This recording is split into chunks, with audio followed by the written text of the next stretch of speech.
আসসালামু আলাইকুম এভরিওয়ান, আপনারা সবাই কেমন আছেন? আশা করি আল্লাহর অশেষ রহমতে খুব ভালো আছেন।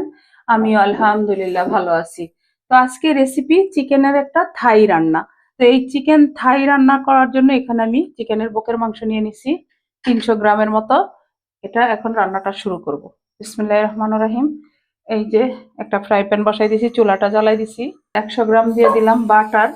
আর থাই রান্নাগুলো কিন্তু বাটার দিয়ে হয়, এটা আমরা সবাই জানি, তাই না? আর এই তো রোজা চলে আসতেছে, রোজাতে এই রকম রান্নাগুলা যদি থাকে বাচ্চারা অনেক পছন্দ করে খাবে। তো আজকের রেসিপিটা যদি আপনাদের কাছে ভালো লাগে বাসায় ট্রাই করবেন, খাবেন এবং আমাকে কমেন্টসে জানাবেন প্লিজ আমার ভাই বোনেরা। এখানে এই যে আমি 3 কোয়া রসুন আর 3-4টা পাকা কাঁচা মরিচ, সেটাকে আধা ভাঙার মতো করে নিছি, সেটা দিয়ে দিব। এখন এই পর্যায়ে দিয়ে দিব আমি চিকেন গুলা। হালকা একটু কষাই নিব এই মরিচ আর রসুনের মধ্যে। এই পর্যায়ে দিয়ে দিব স্বাদ মতো লবণ। দেখেন মাশাআল্লাহ চিকেনটা কষানো হয়ে যাচ্ছে আর চিকেন থেকে এই যে পানি উঠে আসছে। এই পানিটা দিয়েই চিকেনটা রান্না হয়ে যাবে, চট জলদি রান্নাটা হয়ে যায়। আমরা এই খাবারটা ইফতারে রাখতে পারি। এই পর্যায়ে ঢাকনা দিয়ে আমি 5 মিনিট রান্না করব। ঢাকনাটা উঠাই নিব। মাশাআল্লাহ সুন্দর একটা ফ্লেভার চলে আসছে। এই যে এই পর্যায়ে দিয়ে দিব 1 চামচ সয়া সস, 1 চামচ দিব ওয়েস্টার সস, দিয়ে এখন একটু মিশাই দিব।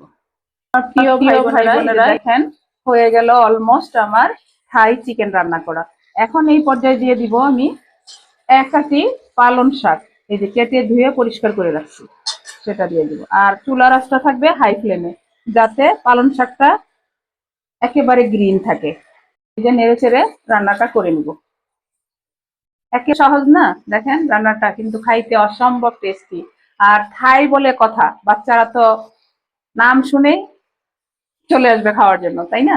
দেখেন আমার থাই চিকেন রান্নাটা দেখতে যেমন লোভনীয়, খাইতে অসম্ভব টেস্টি হয়েছে। আমি একটু চেখে দেখছি। এখন আমি দিয়ে দিব লাল মরিচ 4টা আর কাঁচা মরিচ দিব 4টা, একটু চিড়ে দিছি হালকা ঝালের জন্য। এই যে যেহেতু থাই রান্না ঝাল তো হবেই না।